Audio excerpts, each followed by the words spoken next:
Me presento, para los que no me conocen, soy el doctor José Caballero, médico internista del Hospital Arzobispo Loaiza, jefe del pabellón 2 Segunda, y se me ha encargado de conversar con ustedes el día de hoy sobre una patología que, si bien es cierto, no es muy frecuente, es muy interesante, tanto por su fisiopatología como por su cuadro clínico y la morbimortalidad que presenta, la necesidad quirúrgica que hay veces es necesaria y por los cambios continuos en la terapéutica que se producen. No tenemos muchos datos epidemiológicos en el Perú, pero como van a ver en la bibliografía que les dejo, hay un trabajo último hecho en el Hospital de Bagliati del 2000, pacientes desde el 2004-2014, donde se ve que la incidencia de la enfermedad está aumentando, principalmente la enfermedad de Crohn. Un caso clínico: varón de 28 años, no fumador, sin antecedentes personales ni familiares de importancia. Tiempo de enfermedad 1 mes, deposiciones abundantes, 15 por día, blandas, con sangre, dolor abdominal intenso y tenesmo rectal. Gracias. Al examen físico vemos un paciente descompensado hemodinámicamente. Gracias. 39 grados de temperatura, hipotenso, taquicardia, dentro de los datos más llamativos del exploración. En la analítica vemos los restantes de fase aguda definitivamente alterados, es una inflamación evidente, anemia ferropénica. Se le hace un examen parasitológico que resulta negativo, descartando un problema de parásitos en este paciente. Se le hace una endoscopía y se le encuentra una inflamación que toma todo el colon, una pancolitis. En la endoscopía y la biopsia, un proceso inflamatorio crónico con áreas de infiltración por polimorfonucleares, las criptas desorganizadas, con abscesos y depresión de las células caliciformes. Esperamos que al terminar esta presentación ustedes me puedan dar el diagnóstico de este paciente. La tabla de contenido de lo que vamos a hablar. Comenzamos con definición y clasificación.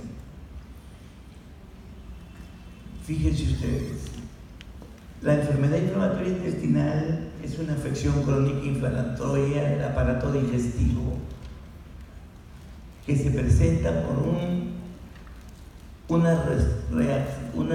reconocimiento y una respuesta inmunitaria inadecuada que me va a llevar a la pérdida de la tolerancia inmune que hay en el aparato digestivo, con la consecuente inflamación que me va a dar los síntomas, las secuelas y las complicaciones, y que comprende 2 enfermedades que, como digo, pueden ser 3: la enfermedad de Crohn, la colitis ulcerosa, y cuando no determinamos una u otra, se le denomina colitis indeterminada. Les pongo los 10, que son los códigos usados actualmente y que es importante que los manejen porque los documentos tienen que salir con CIEDIS.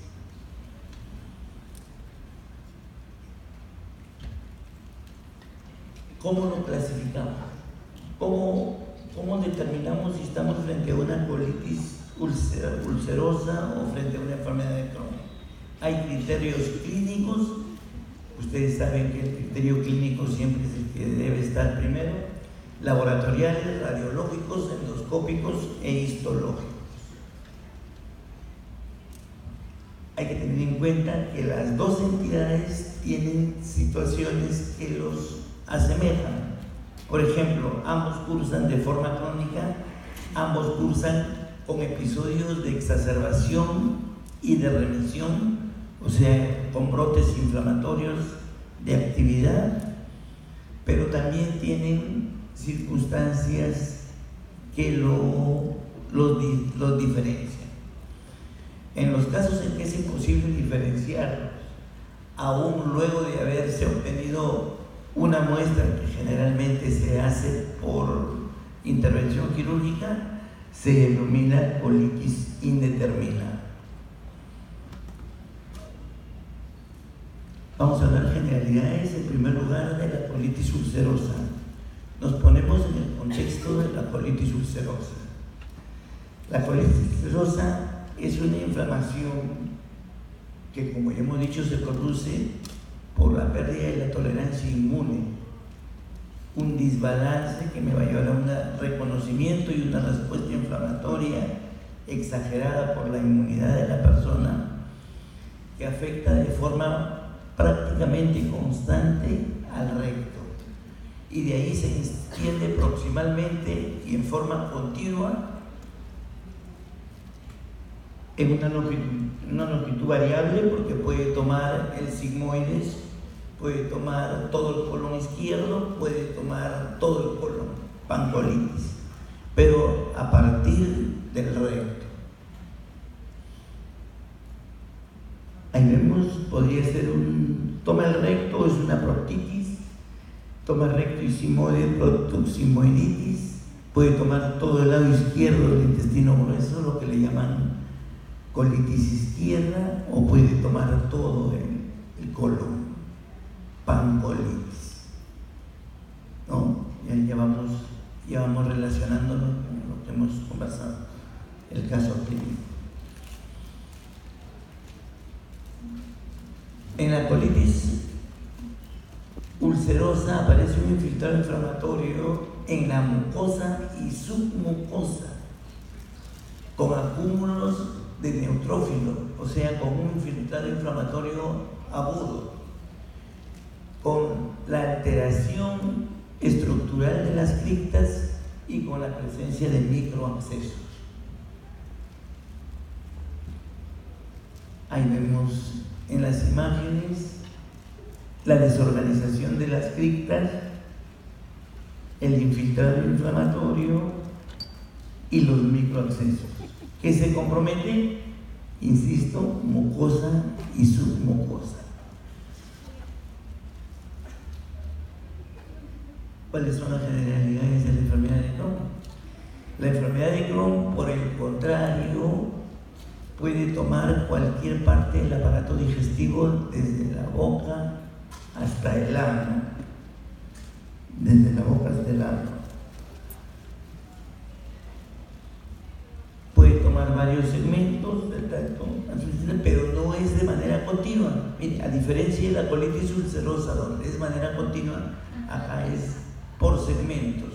Por eso es que muchas personas le llaman lesiones o inflamación en parches.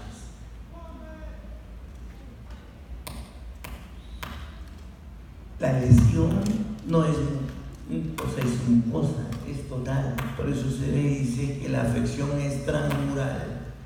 Y en esta patología existe la presencia de granulomas. Los granulomas nos hacen pensar en qué, en Crohn, pero en qué otra patología bien peruanaza, tuberculosis, ¿no es cierto? Entonces mucho cuidado. ¿Cuál es la zona más común de la tuberculosis intestinal? Bueno, acá también es el ilion. Entonces mucho cuidado. Ya estamos viendo que un diagnóstico diferencial de la enfermedad de Crohn debe ser la tuberculosis aquí, en Cholico, ¿no? Tiene que ser la tuberculosis de todas maneras.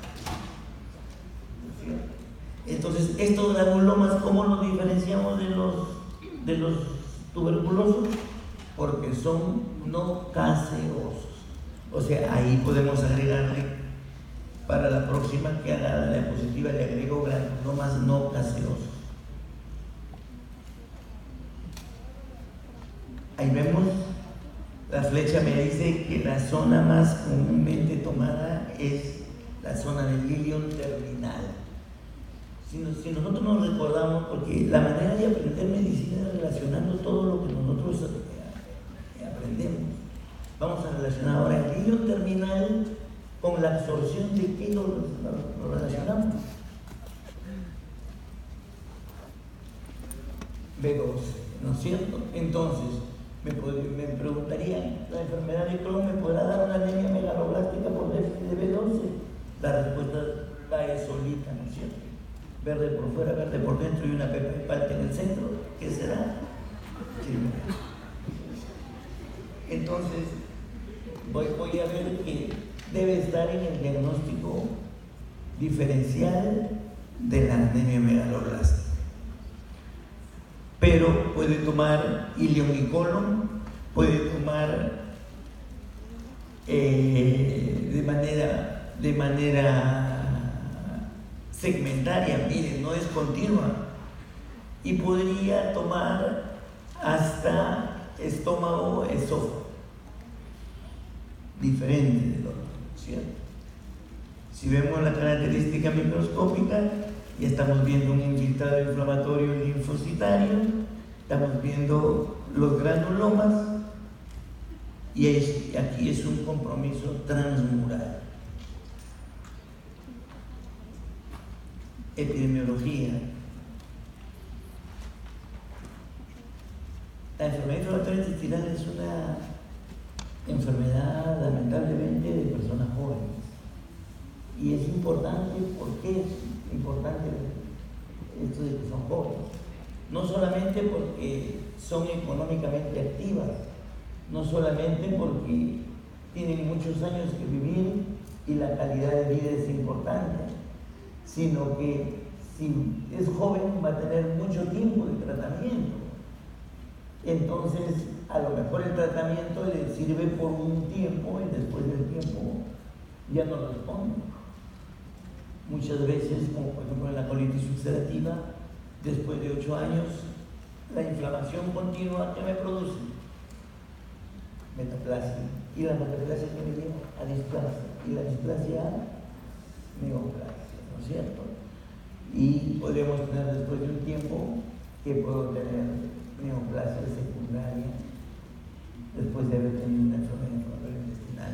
Esto se ve más frecuentemente con la colitis ulcerosa, ¿no? La literatura mundial nos dice que la incidencia y prevalencia es similar en ambos sexos. Es similar en ambos sexos. Lo que sí se ve es un aumento de casos en la raza judía, en los blancos y en las zonas urbanas, en las zonas más bien industrializadas, ¿no? Y como les digo, si bien es cierto, en el Perú no hay muchos estudios, en la bibliografía les dejo un artículo que se ha hecho acá en el Perú, en el Prevalente, donde nos dicen que prácticamente los resultados son los que les estoy diciendo. En personas jóvenes, algunos reportan un pico secundario en personas mayores, ¿no? Que se los estoy poniendo también ahí, pero generalmente es de jóvenes, generalmente no hay diferencia en sexo, generalmente la colitis ulcerativa es un poco más común que el Crohn. Todos esos resultados se ven en el informe peruano, pero lo que sí se ve es que la enfermedad de Crohn está incrementando de manera considerable. Etiopatogenia. La causa, la etiología de la enfermedad se desconoce, pero lo que sí sabemos es que es un problema de un reconocimiento y respuesta inmune alterada, y en la cual hay factores genéticos que la producen y factores ambientales que la activan o la gatillan, de tal manera que podemos decir de que es una anomalía inmune genéticamente determinada, que es activada por factores ambientales que me llevan a perder la tolerancia inmunológica y se produce una respuesta inadecuada porque hay un reconocimiento inadecuado de los antígenos. Y eso me va a llevar a una inflamación que constituye la enfermedad inflamatoria intestinal. Ahí tenemos los factores genéticos gatillados por los ambientales, me llevan a una respuesta inmunológica anómala que me va a llevar a la enfermedad inflamatoria intestinal. Se menciona que en las personas sanas, las personas normales, el intestino, que es una zona donde llegan muchos antígenos, ¿no es cierto? Llegan con los alimentos, todo lo que uno come o se pasa, se mete a la boca y luego se pasa, ¿no? Incluyendo la saliva, ¿no? Debe haber una tolerancia, o sea, el equilibrio entre los fenómenos proinflamatorios y los inflamatorios, de tal manera que solo se ataque a los patógenos, porque si se ataca a la flora propia nuestra o si se ataca a nuestros propios antígenos, entonces vamos a tener un problema inflamatorio inadecuado. Es lo que sucede en los pacientes con enfermedad inflamatoria intestinal, se pierde esta tolerancia. Entonces, hay una respuesta inmune anormal, genéticamente determinada y gatillada por los fenómenos ambientales. Miren acá, los factores genéticos intrínsecos no alteran al sistema inmune y gatillado por factores ambientales vamos a tener que se pierde la tolerancia, hay un reconocimiento y una respuesta inflamatoria alterados y eso me lleva a la enfermedad inflamatoria intestinal. Factores genéticos y factores ambientales. Ahí le pongo todos los que se mencionan. En medio quisiera que conversemos un poquito sobre los factores infecciosos. Hace muchos años se ha querido relacionar la enfermedad inflamatoria intestinal con infecciones, con Mycobacterium, con Pseudomonas, con una serie de patógenos. Lo que tengo que decirles es que no se ha demostrado una relación causa y efecto con ningún microbio. Entonces, relacionar directamente el factor infeccioso no va. Lo que puede ser es que este factor infeccioso agrave la enfermedad, pero no que sea causa y efecto, definitivamente. Los factores genéticos están determinados claramente, eso sí, incluso hay especificaciones, como vamos a ver más adelante. Los factores ambientales diferentes a los infecciosos también hay muchos. Está la dieta, hay un montón está la flora, está el estrés, la ansiedad, la depresión. Lo único que se ha demostrado que sí hay causa y efecto son el consumo de tabaco, o sea, el tabaquismo y la apendicectomía. Se han hecho trabajos y se han encontrado realmente evidencia de que ellos sí participan directamente. Ok. Factores genéticos demostrados completamente, mucho más en la enfermedad de Crohn, pero también en la colitis ulcerosa. ¿Qué se han descubierto? Se han descubierto más de 120 genes, ¿no? De los cuales 99 se han demostrado causa y efecto. ¿Qué pasa? Son genes que producen alteraciones inmunes, ¿no? y que esto se está relacionando con la inflamatoria intestinal. Por ejemplo, en el caso de la enfermedad de Crohn, se ha demostrado que hay genes que tienen la mayoría de estos pacientes que alteran la inmunidad innata. Estamos hablando de los receptores intra y extracelulares, los TOR y los NOR, ¿no? Y además está alterado el fenómeno de autofagia, genéticamente determinado. Mientras que en la colitis ulcerosa el problema se ve más bien a nivel de la membrana epitelial del intestino. Entonces, como le decía, en la colitis ulcerativa o colitis ulcerosa, las variantes genéticas apuntan a una alteración en la función de la barrera intestinal. ¿No es cierto? Volvemos a insistir que a pesar de que ustedes van a encontrar Mycobacterium, Pseudomonas, una serie de patólogos, no se ha demostrado causa y efecto.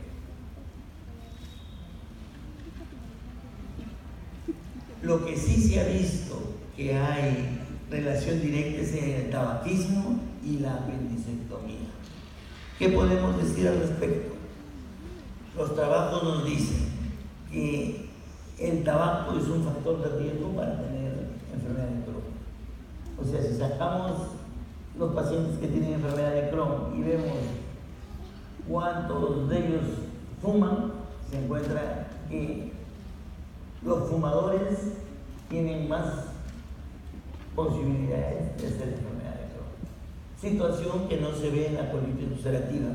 Al contrario, el riesgo calculado estadísticamente es bajo, lo que significa que muchos le dicen de que más bien protege, que el cigarro protege la colitis ulcerativa, pero por supuesto no vamos a recomendarle a la gente que fume para que no le dé enfermedad.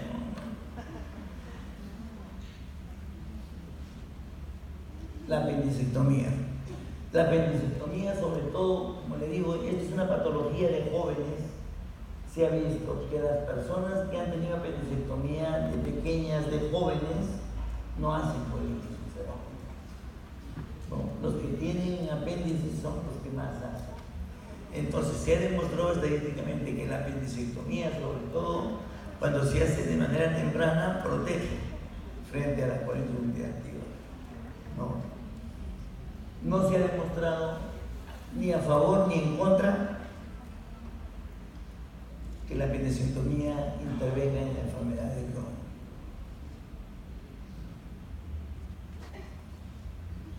La ansiedad, el estrés y la depresión no constituyen factores de riesgo, no hay relación causa y efecto. Por favor, les rogaría que si quieren salir, salgan mejor y estén afuera conversando. Pero si van a interrumpir, nos crea molestia. Por favor. No sé si ya pasaron lista, yo no voy a pasar lista. El que quiere salir, por favor, salga. No les interesa, yo no lo voy a... No me molesto, ¿verdad? Más sencillo. Entonces, la ansiedad, la depresión o el estrés no hay causa y efecto, más bien parecen ser consecuencias. El paciente con una enfermedad inflamatoria intestinal va a tener dolor, va a tener sangrado, algunos tienen fístulas, incontinencia fecal, no tienen que operarlos a veces, no tienen manifestaciones extradigestivas. Entonces, más bien la enfermedad inflamatoria intestinal los lleva a depresión, a ansiedad o a estrés a las personas al revés, ¿no? La dieta, miren ustedes van a ver que hay incluso hasta naturistas que te dan la dieta exacta con la que tú te vas a sanar de la enfermedad inflamatoria intestinal. No ha sido demostrada causa y efecto con la dieta. Si bien la persona puede mejorar, es porque se evitan las complicaciones, a lo mejor por algún tipo de dieta, ¿no? O a lo mejor el diagnóstico está equivocado y no es enfermedad enfermedad inflamatoria intestinal, ¿no? De repente estamos frente a una enfermedad celíaca.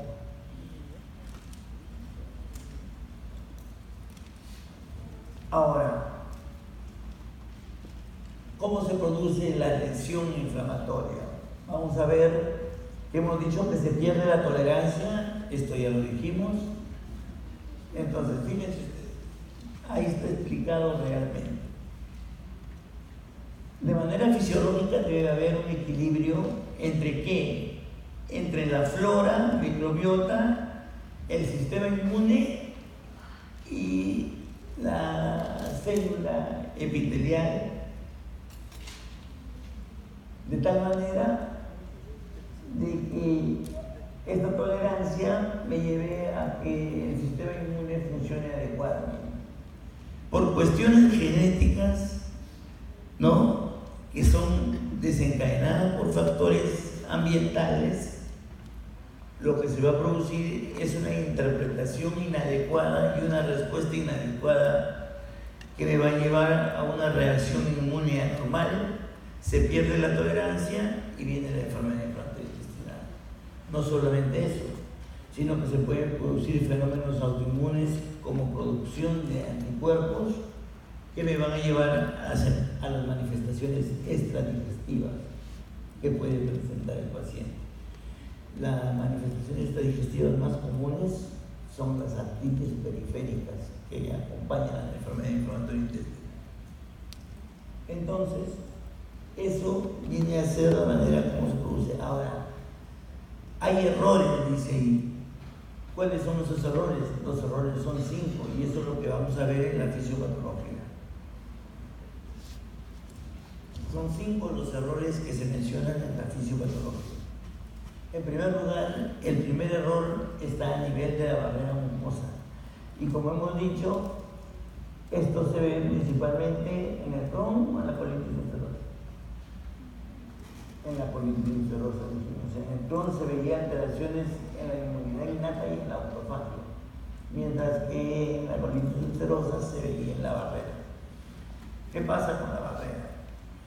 Bueno, hay una alteración de las células caliciformes, o sea, se va a producir un moco inadecuado, se alteran las células de Panen, las células de Panen, que son las células de la crista de Liverpool, que producen unas proteínas defensivas que algunos de ustedes las conocen como defensinas.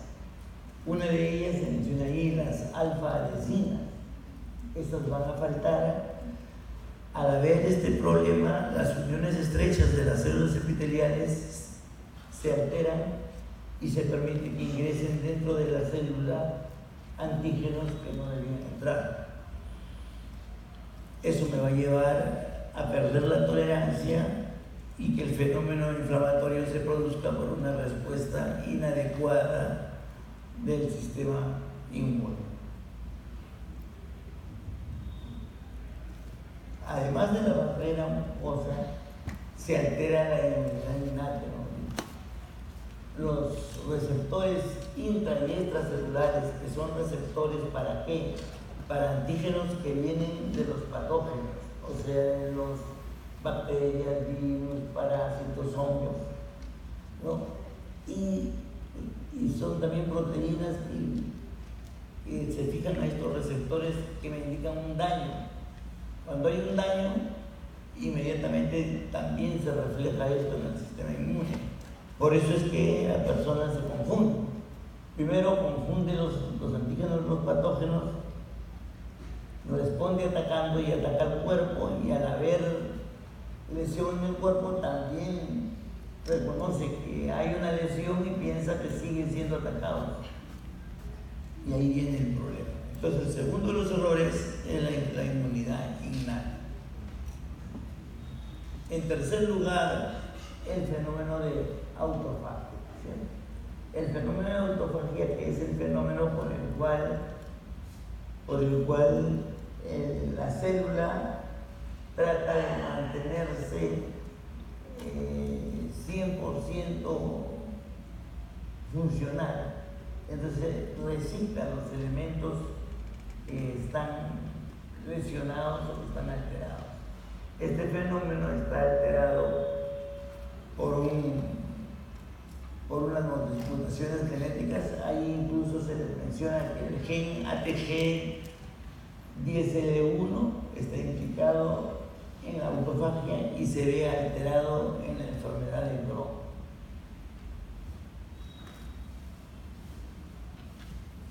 El cuarto error que se produce el reconocimiento del antígeno. O sea, en este caso es una alteración de las células presentadoras, que son las células dendríticas, ¿no es cierto? Y por último, en quinto lugar, este y el cuarto ya son inmunidad adquirida, pero aquí sí se alteran las células productoras de anticuerpos y de inmunidad celular dirigida, o sea, de los macrófagos. Aquí también se ven patrones fenotípicos alterados, como son el TH1, el TH17. Se relaciona con las enfermedades y el TH2 se relaciona con la colitis ulcerosa y el TH1 y el TH17 con la enfermedad de Crohn. Entonces, esos son los 5 errores que se producen: alteración de la barrera epitelial, alteración de la autofagia, la inmunidad innata se ve afectada por alteración en los receptores TOL-NOT y la inmunidad adquirida se ve alterada por alteración en la presentación de las células dendríticas y la formación de anticuerpos o citotóxicos por un error en el reconocimiento. Esto me lleva a un error en la respuesta inmunitaria y a la enfermedad inflamatoria intestinal. Eso sería la fisiopatología de la enfermedad inflamatoria intestinal. ¿Cómo hacemos el diagnóstico? El diagnóstico básicamente buscamos criterios clínicos, radiológicos, endoscópicos e histológicos. Los datos de laboratorio generalmente no nos ayudan al diagnóstico, pero sí nos ayudan a evaluar al paciente en cuanto a su estado general, en cuanto a sus complicaciones, en cuanto a la actividad o remisión que presenta de los cuadros. Las manifestaciones clínicas. No se olviden que para llegar al diagnóstico no hay nada mejor que hacer una historia clínica buena. Haciendo una buena historia clínica podemos llegar. ¿Qué signos y síntomas tiene un paciente con enfermedad inflamatoria intestinal? Tiene signos de inflamación intestinal, tiene síntomas extraintestinales y mucho cuidado que podemos estar frente a una complicación. ¿Qué les quiero decir? Viene un paciente y yo tengo que hacer el diagnóstico, pero cuidado que a lo mejor está viniendo con una complicación. Entonces, tú encuentras a un paciente que viene con abdomen en tabla, tú dices, el abdomen en tabla no es signo de enfermedad inflamatoria intestinal. ¿Por qué? Porque ya se complicó. ¿Qué está haciendo? El abdomen en tabla, ¿qué significa? Peritoneo, ¿cierto? Entonces ya se perforó, ya está haciendo. Eso es lo que quiero decirles con el cuadro. Signos y síntomas de la inflamación intestinal, signos y síntomas extraintestinales que acompañan a la enfermedad y las complicaciones. Todo eso, con una buena historia clínica, podemos seguir adelante. Hay que tener en cuenta, como le digo, que tiene periodos de brotes y periodos de remisión. Entonces, si yo hago el diagnóstico de enfermedad inflamatoria intestinal, tengo que poner si está en remisión o si está en actividad. Y además tengo que, para el tratamiento, yo tengo que tipificar si es un brote severo o si es un brote leve o moderado. Ya vamos a ver cómo vamos a hacer eso. Y por último, hay que tener en cuenta que las manifestaciones clínicas dependen de la localización de la patología. Por ejemplo, si yo tengo un paciente que viene con características de enfermedad inflamatoria intestinal y tiene hemorragia digestiva alta, ¿yo qué pensaría?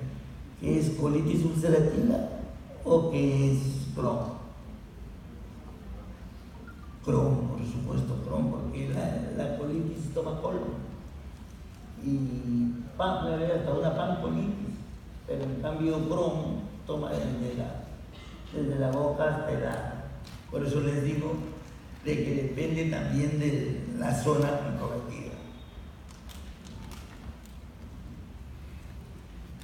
Entonces vamos a ver las manifestaciones. Pueden ser manifestaciones inflamatorias, manifestaciones estenosantes, o sea, obstructivas, y manifestaciones fistulizantes, porque hacen fístulas estos pacientes, principalmente en cuál, en la enfermedad de Crohn. Si hablamos de los síntomas inflamatorios, la diarrea y el dolor van adelante. Diarrea y dolor.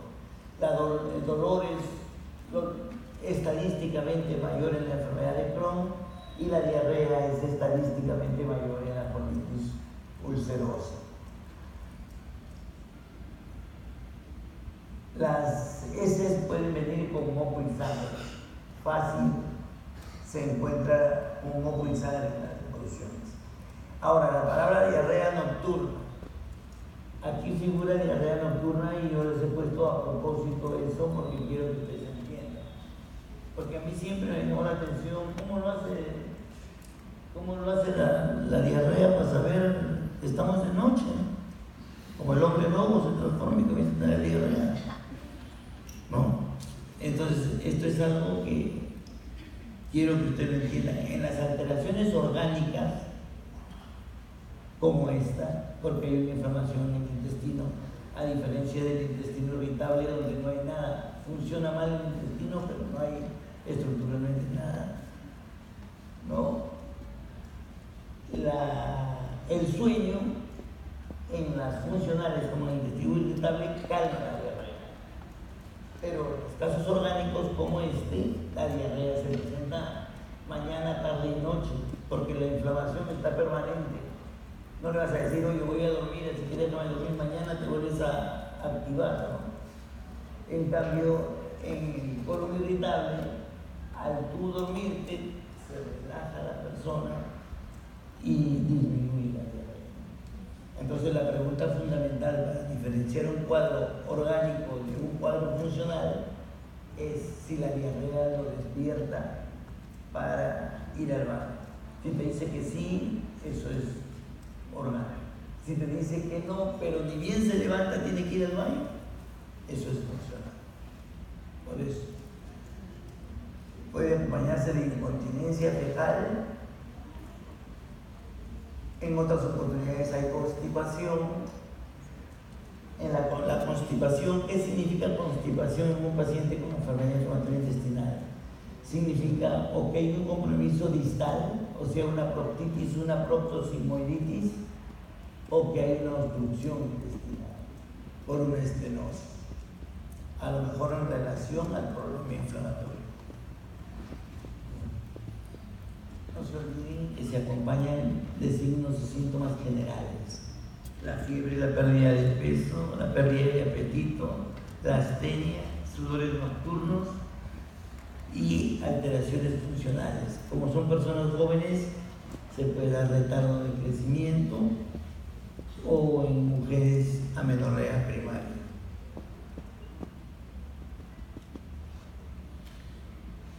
Si hablamos de manifestaciones extraintestinales, vamos a ver que la artritis periférica es la más común. La artritis periférica es la más común. Pero puede presentarse compromiso de la columna, como en la artritis anquilosante, compromiso dérmico, como en el pioderma gangrenoso o el eritema nodoso, compromiso oftálmico, con initis, uberitis, escleritis o ictericia obstructiva, como en la coracitis esclerosante primaria. Asimismo, los estudios informan de que la osteoporosis, el tromboembolismo, la necrosis vascular y fenómenos arteriales isquémicos son más comunes en la enfermedad inflamatoria intestinal que en la población general. La ansiedad y la depresión, ya hemos dicho que también, pero parece ser efecto y no causa.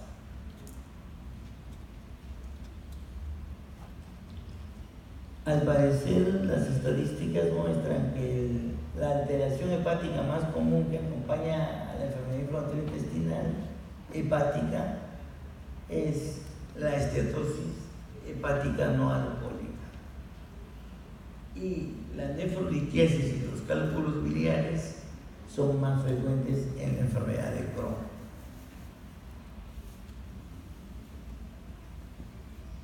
Si hablamos de complicaciones, entonces diremos que las hemorragias son complicaciones del inflamatorio intestinal. La hemorragia severa por colitis es definitivamente más común en la colitis ulcerativa, mientras que las hemorragias ciliares masivas o las hemorragias digestivas altas en la enfermedad de Crohn. ¿No? Hay que ver que cuando el colon toma estómago, 5 a 10 personas, 10% de esas personas pueden tener úlceras gástricas o duodenales.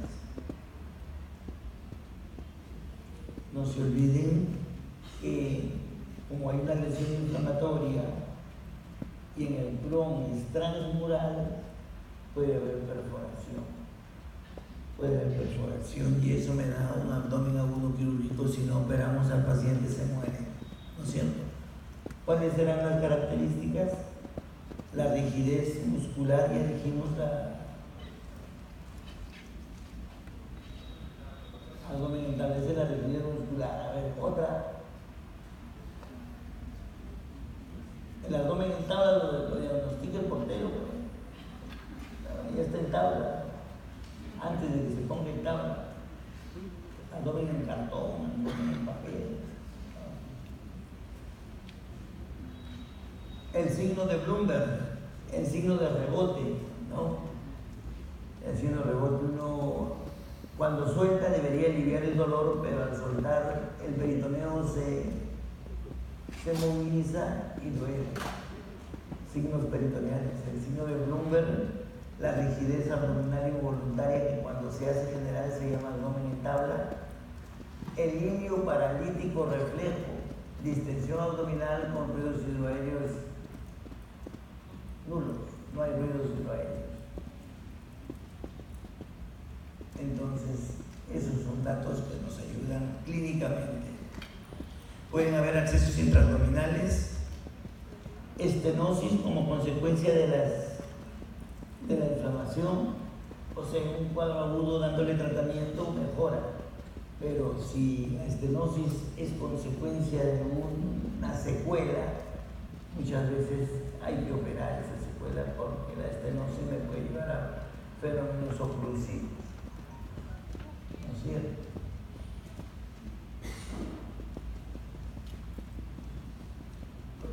Acabamos de decir. Ahora, aquí sí hay un dato que debemos tener en cuenta. En la colitis ulcerosa, cuando encontramos una estenosis, no inflamatoria, sino como secuela, hay que descartar de que uno tenga una neoplasia de fondo.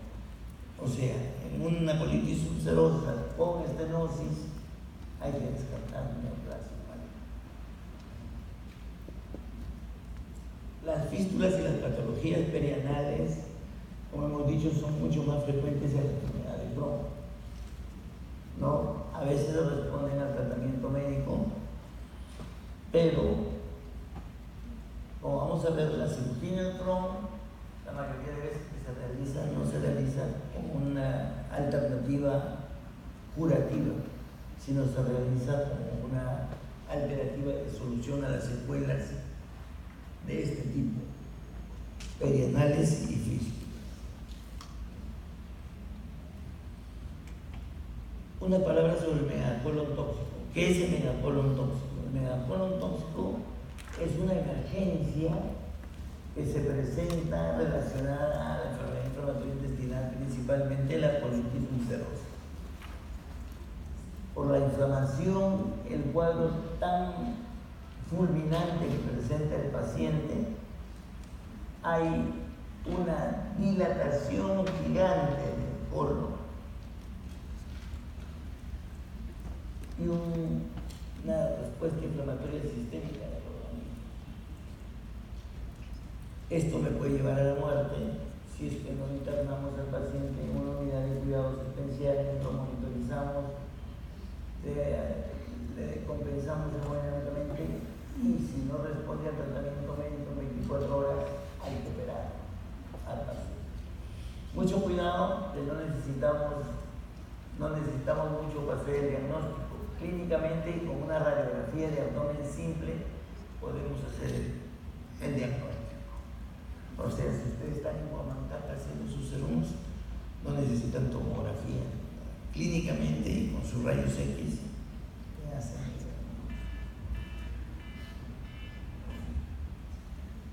No se olviden que pasado 8 años de enfermedad, la posibilidad diagnóstica de cáncer en relación a la colitis ulcerosa está presente.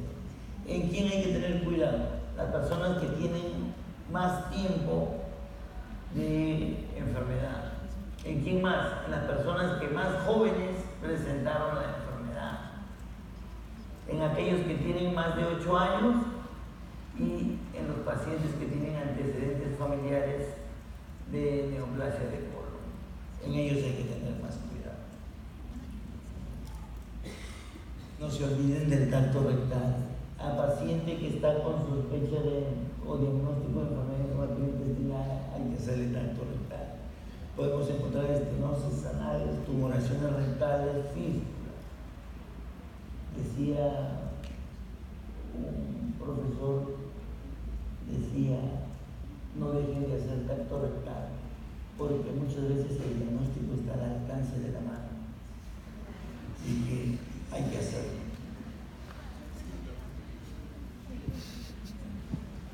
Hay algunas características clínicas que menciono de uno y de otro, ¿no es cierto? El dolor, dije, es más frecuente en el Crohn, mientras que la diarrea es más frecuente en la colitis ulcerosa, ¿no es cierto? Las fisuras, las fístulas son más frecuentes en el Crohn, mientras que la hemorragia, la patología biliar es más frecuente en la colitis ulcerosa, ¿no? Como vamos a ver más adelante, hay algunos anticuerpos.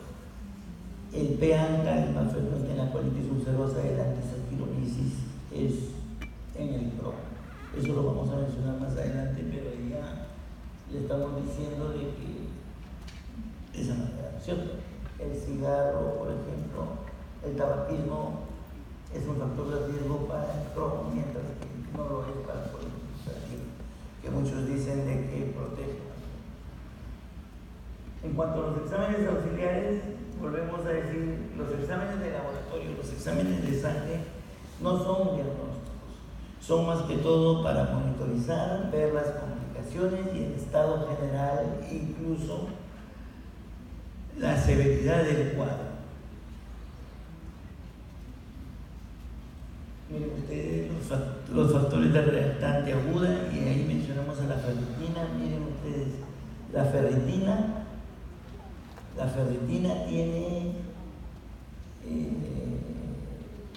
su acción principal es con el estudio del fierro, ¿cierto? Sin embargo, estos pacientes tienen ferropenia y sin embargo tienen la ferritina alta. Esto por el fenómeno inflamatorio. Eso hay que tener cuidado, porque un paciente puede estar con el fierro en el suelo y sin embargo tiene la ferritina alta en sangre. Esto en relación a la inflamación. La anemia, como le digo, la mayoría de veces es microcítica, pero podría ser macrocítica. ¿Cuándo? Déficit de vitamina B12, hablamos. La ferritina, como ya les dije, los anticuerpos que también ya hablamos, el P-ANCA en la colitis ulcerosa y antisaccharomyces en la enfermedad de Crohn. No se olviden que cuando hay duda con la enfermedad celíaca, hay que pedirle al cuerpo para la enfermedad celíaca, ¿no es cierto?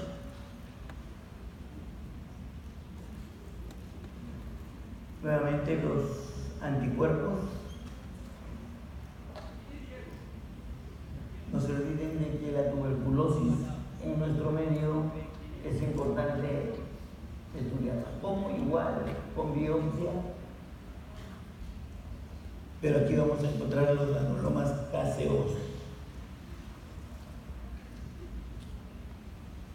El examen de la materia fecal, o sea, el examen de heces, es necesario sobre todo para descartar infecciones agregadas, parásitos, bacterias, hongos. No para el diagnóstico.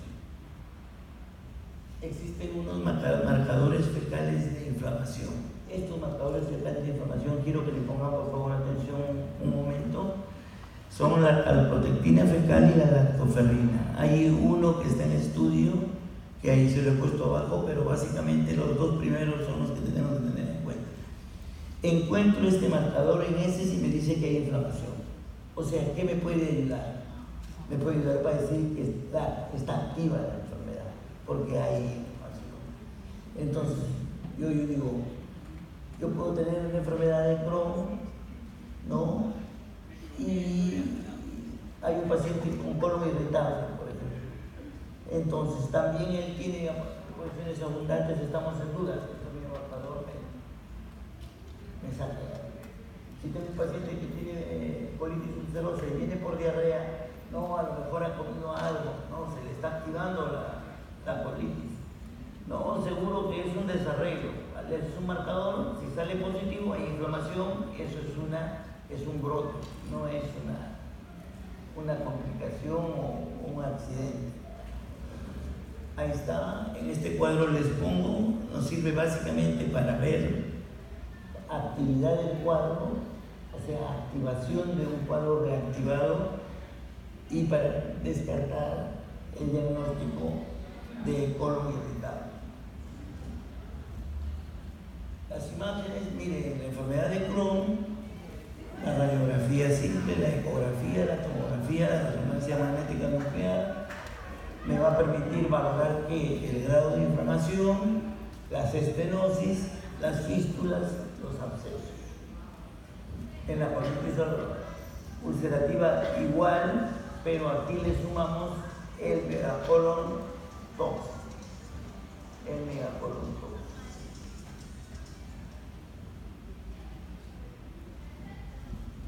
La radiografía de abdomen simple, no se olviden que además de que me ayude en el diagnóstico de megacolon tóxico, me ayude en el diagnóstico de obstrucción intestinal y me ayude en el diagnóstico de perforación.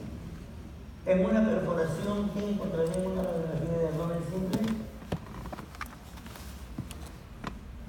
En un abdomen agudo quirúrgico, por peritonitis, por ejemplo. Yo voy a encontrar distensión de las asas y niveles hidroaéreos, con edema de la pared. Pero en una perforación sí se encuentra algo específico. ¿Cuál era? ¿Aire dónde? Debajo del diafragma, ¿cierto? El neumoperitoneo. Como se sale el aire, se va hacia arriba de él. Entonces la placa de abdomen simple. La radiografía varicada no se recomienda en los casos severos, solamente la vamos a utilizar cuando no tengamos otra, que no tenemos endoscopía, no tenemos tomografía, no tenemos resonancia. El caso es leve, podríamos utilizar la radiografía. ¿No? Nos ayuda la tomografía y la resonancia magnética, por supuesto que nos ayuda. Nos ayuda la ecografía un poco menos, pero también nos ayuda. Pero no podemos a personas jóvenes estarlas irradiando con tomografías repetitivas. Entonces preferimos la ecografía o la resonancia magnética cuando haya a la tomografía por la cantidad de radiación a la que se somete al paciente.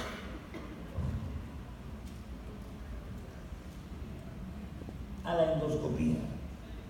A la endoscopía tenemos que decirle que es el examen auxiliar que nosotros debemos tener presente siempre, porque nos examina las úlceras, la inflamación, el sangrado, la estenosis, y nos permite tomar biopsia, ¿no es cierto?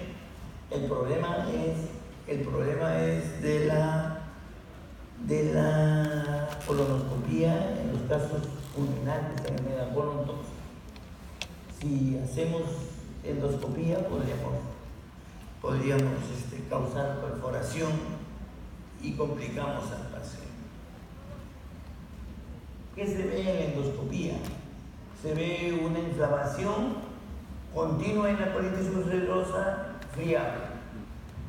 En el Crohn encontramos una inflamación, pero no continua, segmentada, patrón en empedrado y úlceras en zapabocados. En las biopsias, ya hemos dicho, en la colitis ulcerativa, compromiso de mucosa y submucosa, infiltrado por el prófugo Keren, microabscesos. En la enfermedad de Crohn es un problema transmural con granulomas no calcificantes, ahí sí pusimos no calcificantes, infiltrado de linfocitos.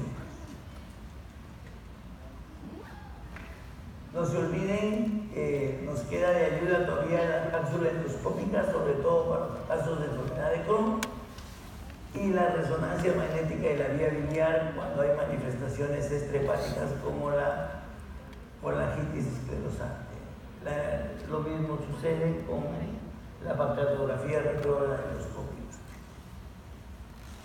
Una cascada diagnóstica rápidamente, la historia clínica fundamental. Se descarta infecciones con un examen de heces, hemograma, albúmina y ferritina para valorar el estado del paciente. No se olviden que en las zonas endémicas como nosotros el VIH y la tuberculosis deben ser descartadas. La colonoscopía de todas maneras, la ecografía que es inocua. La resonancia magnética se prefiere a la tomografía por la radiación. Hay que buscar tuberculosis definitivamente en las áreas de alta prevalencia como acá. Se puede utilizar el estudio varietado si se tiene un cuadro que no es grave y que sobre todo es de ilium, no se ha podido establecer la causa con las endoscopías. Fistulografías, si tenemos fístulas, ¿no? Si el diagnóstico de Crohn no nos queda claro, cápsula endoscópica. El diagnóstico diferencial no debe ser únicamente entre Crohn y colitis ulcerosa. Hay que descartar, por ejemplo, en los casos de enfermedad de Crohn, tuberculosis. Hay que descartar en los casos de colitis ulcerosa, neoplasia.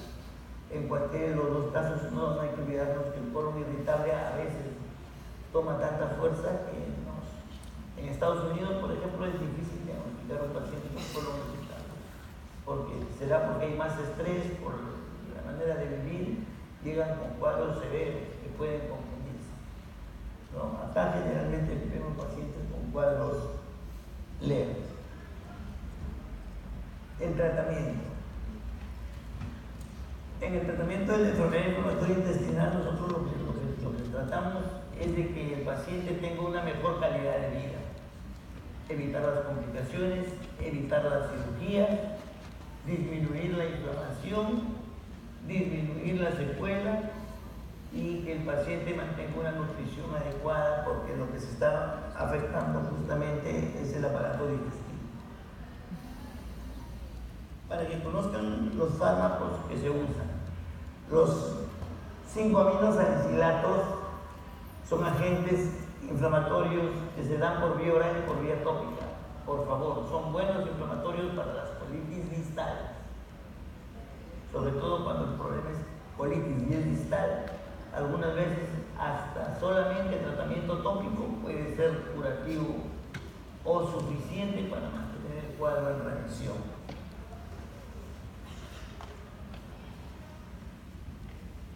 Hay que darles, y lo que sí se dice que es importante es que hay que dar dosis altas, sobre todo dosis de ataque alta, que después podemos bajarla, sí, pero dosis de ataque alta.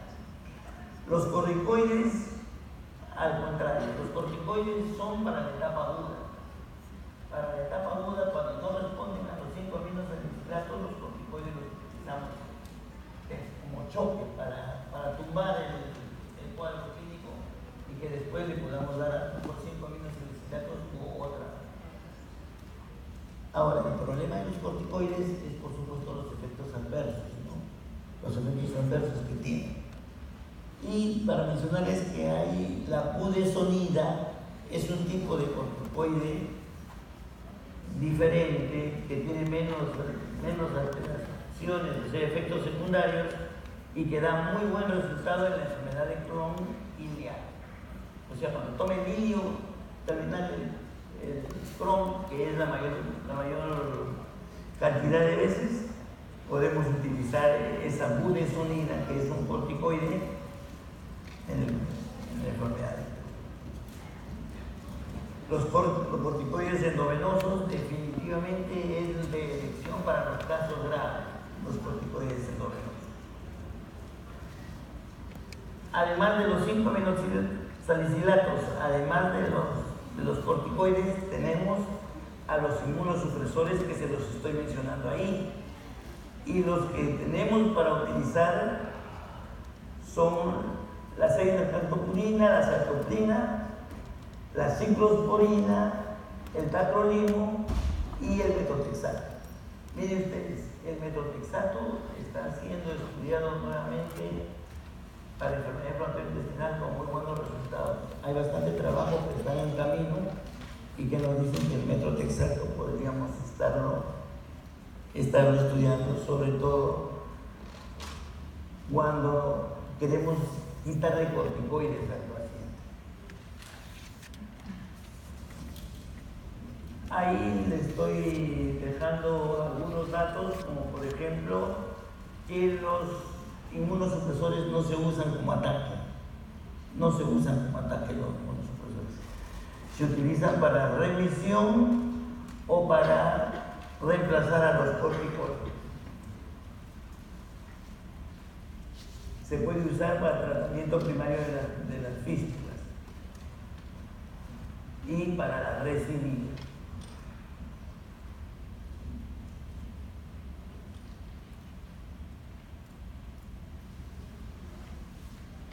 El tacrolimo casi exclusivamente está limitado a la enfermedad de Crohn y no es uno de los principales que utilizamos. Este es el último tipo de agentes, que son los biológicos. Los biológicos tenemos los antifactores de necrosis tumorales y los antiintegrinas. Los dos primeros son antifactores de necrosis tumoral, y de los dos primeros, el infliximab es el que más estudios tiene, el que está aprobado y con el que debemos comenzar nuestros tratamientos. Hay que tener cuidado porque los antifactores de necrosis tumoral aumentan el riesgo de activar a la tuberculosis, y la tuberculosis en nuestro medio es importante, lo mismo que la hepatitis B. El riesgo de que se produzca un linfoma es muy bajo, pero hay que también causa preocupación, teniendo en cuenta que cuando las fístulas están fastidiando mucho al paciente, el infliximab es un buen tratamiento para las fístulas.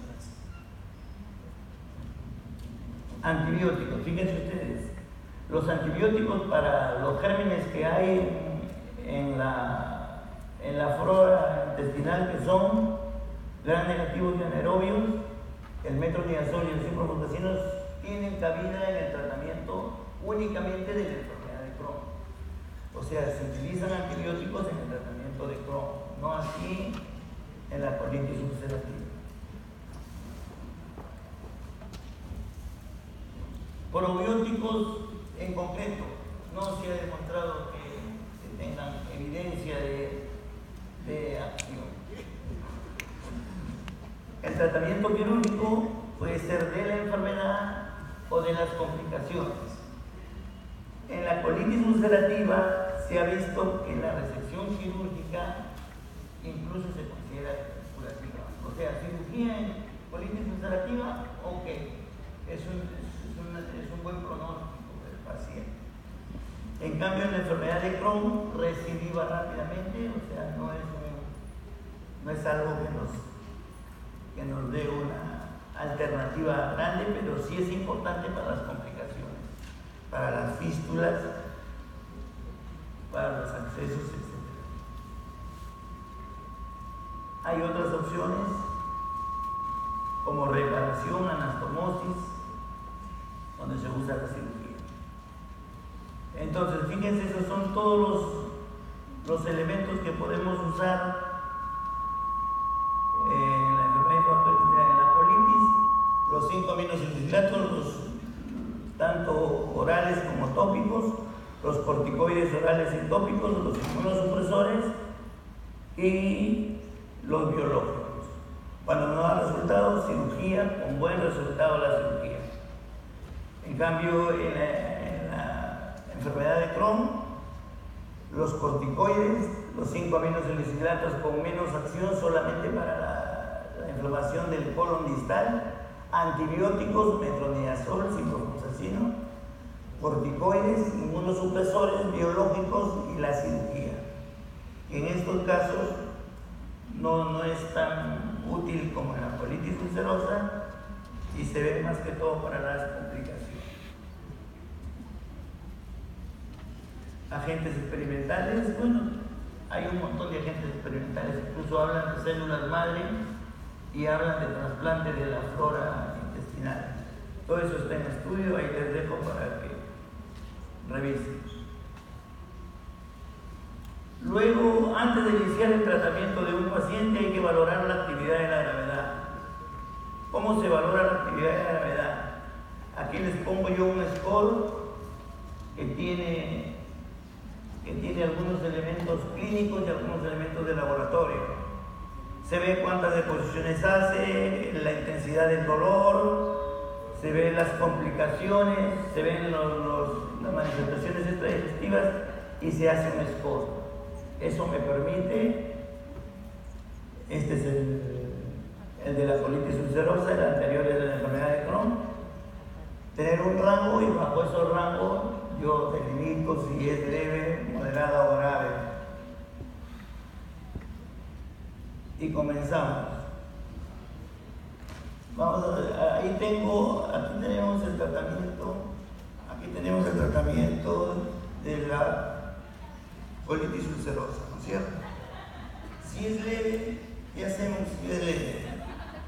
5 aminosalicilatos, tanto orales como tópicos, en un primer momento, de manera dosis altas, que luego se bajan. Si repite el cuadro, se continúa con dosis más bajas y con tópico. Si no remite el cuadro, se pasa a corticoides. Si los corticoides dan resultado, entonces volvemos a los 5 aminosalicilatos. Si no da resultado, tenemos que tratarlo como un cuadro grave. ¿Qué pasa? El paciente no puede quedarse a vivir con corticoides toda la vida. Para eso lo dejamos con inmunosupresores. Y si los inmunosupresores no dan el mismo resultado que los corticoides, le agregamos un biológico que estamos hablando, demostrado, el infliximab. ¿Cómo tratamos un cuadro grave? El cuadro grave se trata con corticoides endovenosos, definitivamente. Si con corticoides endovenosos logramos controlar el cuadro, lo pasamos a tratar luego con 5 aminosalicilatos.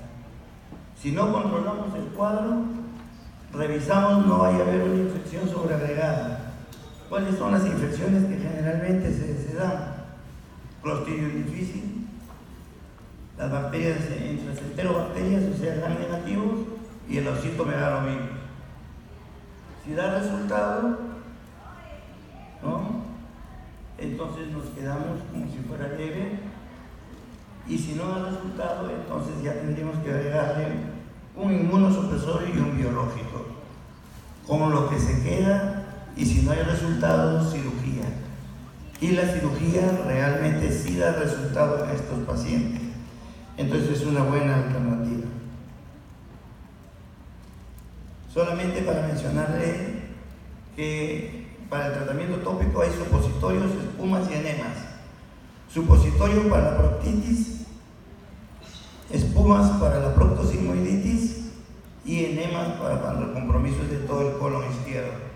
O sea, a más profundidad, vamos supositorios para afuera, luego espumas y para más adentro enemas.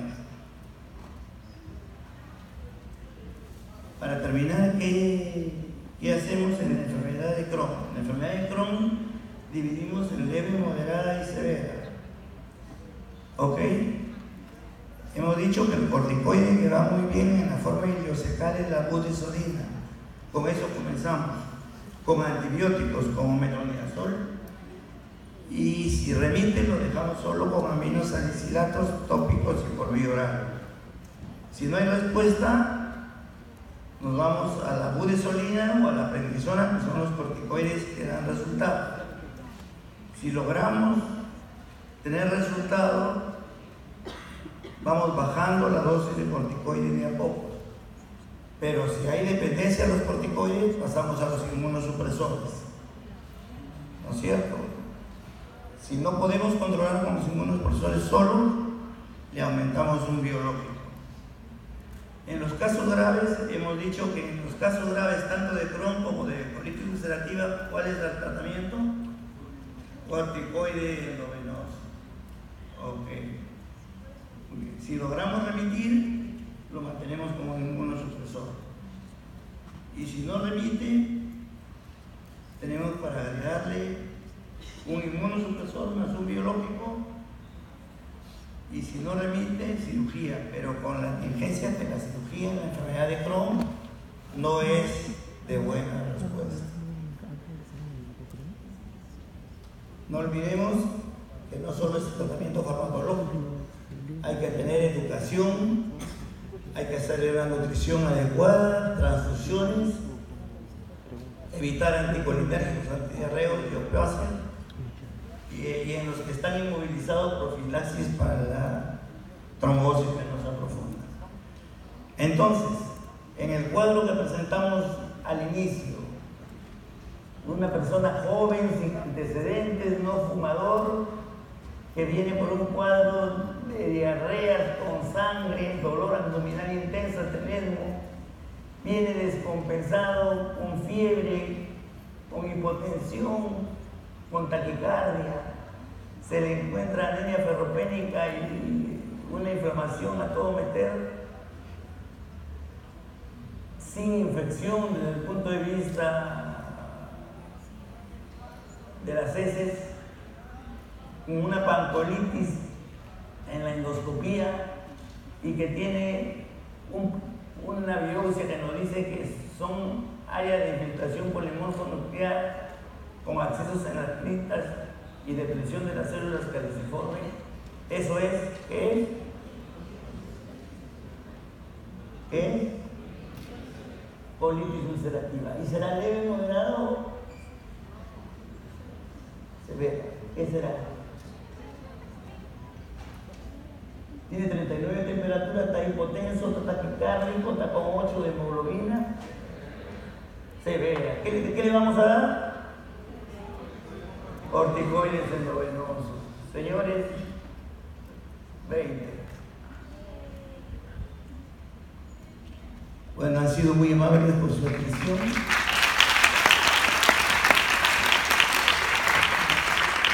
Yo dejo la fuente de información y muchas gracias.